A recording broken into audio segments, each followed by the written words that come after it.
Hello అండి. నేనైతే ఈరోజైతే మునక్కాయ టమాటో ఎగ్ కర్రీ అయితే చేశాను. సో మీరు కూడా చూసేయండి.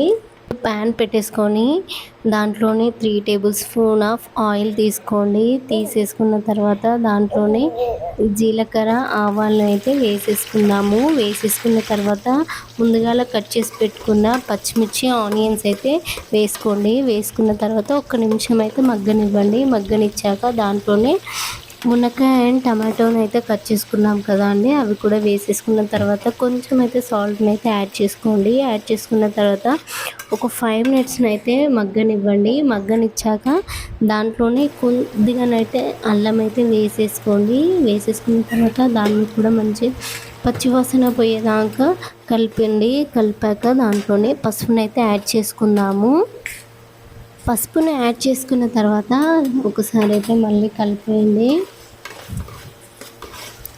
నెక్స్ట్ అయితే మనం సరిపడేంత కారంని అయితే యాడ్ చేసుకుందామండి.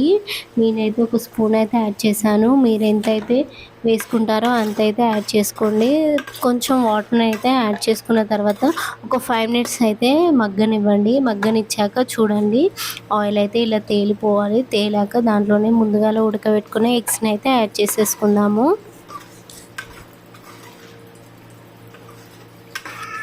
మళ్ళీ ఒక 2 మినిట్స్ అయితే గ్యాప్ అయితే పెట్టేయండి. పెట్టేసినాక